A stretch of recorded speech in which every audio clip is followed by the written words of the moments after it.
À l'époque, il vivait dans un meublé. Ils le traquèrent et l'arrêtèrent.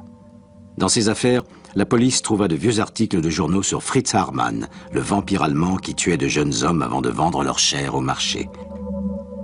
Un policier horrifié questionna Fish sur la cannibalisation de Grace Budd. « Ça m'est passé par la tête », répondit Fish.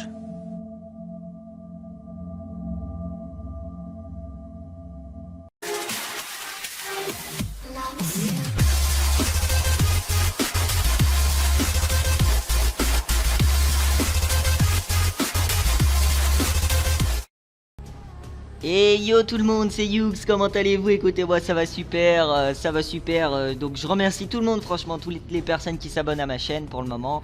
Donc voilà, j'espère que ça va continuer, j'espère que je pourrai faire de plus en plus de vidéos, j'espère qu'il y aura de plus en plus de public. Donc aujourd'hui, je vais vous parler du tueur de la semaine. Donc encore une fois, comme je vous l'ai dit, on fera un épisode par semaine. On présentera un tueur en série, un meurtrier en général. Je vous présenterai un meurtrier. Donc aujourd'hui on va parler de Fritz Haarmann, le vampire allemand. Donc je l'ai découvert par l'intermédiaire d'un serial killer américain. Donc un serial killer américain plutôt connu qui a révolutionné l'horreur à l'époque aux États-Unis. C'est parti.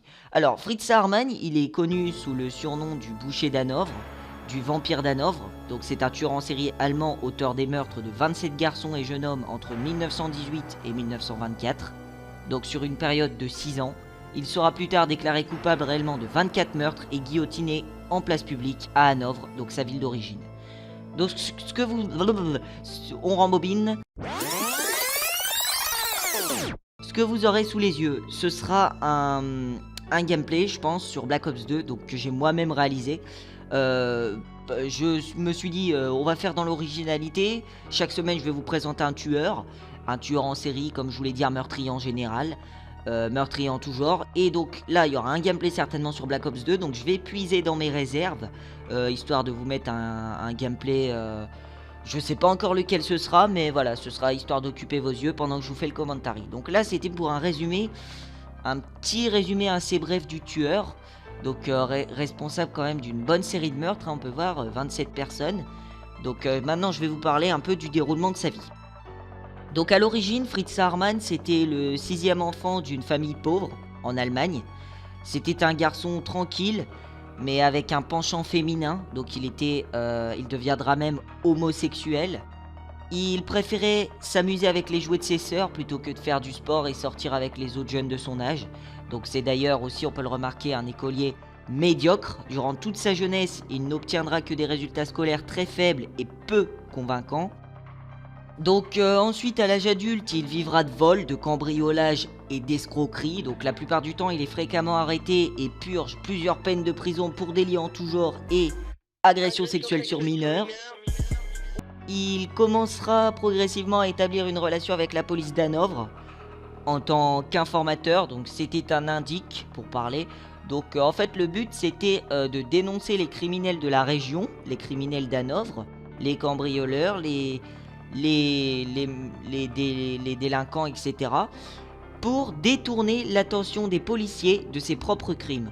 Donc Fritz Haarmann, il avait déjà été condamné auparavant pour agression sexuelle, comme je vous l'ai dit, et il est relâché de prison en 1918, puisque l'Allemagne sort d'une période douloureuse, la période de la Première Guerre mondiale, et donc plusieurs prisonniers, si ce n'est l'ensemble des prisons, vont être fermées, et donc tous les détenus fous dangereux comme Fritz Haarmann seront remis en liberté. Et donc il est dit qu'entre 1918, donc lors de sa libération, et 1924, Haarmann commet au moins 24 meurtres et est suspecté de 3 autres. À peu près 27 meurtres. Donc sa première victime connue était un jeune homme de 17 ans. Donc il fait sur des mineurs, il fait ses crimes sur des mineurs aussi bien que sur des adultes, un peu moins. Parce qu'il faut savoir que le tueur en série c'est un gros lâche qui s'attaque à des victimes plus faibles que lui. Et donc ses victimes suivantes seront principalement des jeunes banlieusards, des fugueurs et même occasionnellement des prostituées. Donc des prostituées hommes, puisque Haarmann ne s'intéresse pas aux femmes, s'intéresse uniquement aux hommes. Donc ces prostituées hommes qui traînaient autour de la gare ou du centre-ville d'Hanovre. Donc son mode opératoire, il visait à les tuer en les mordant à la gorge, parfois même pendant l'acte sexuel, Toutes ces victimes étaient par la suite démembrées avant de disparaître, généralement dans la rivière qui traversait la ville. Donc plusieurs objets et vêtements également ayant appartenu aux victimes sont vendus au marché noir ou conservés par le tueur. Donc selon la rumeur également, Harman aurait vendu au marché noir de la chair humaine en la faisant passer pour du porc en conserve. Donc lui, ses crimes, ils ont deux motivations, le sexe et le profit. Donc il se fait plaisir en même temps qu'il se fait plaisir sexuellement, il gagne de l'argent sur le dos de ses victimes.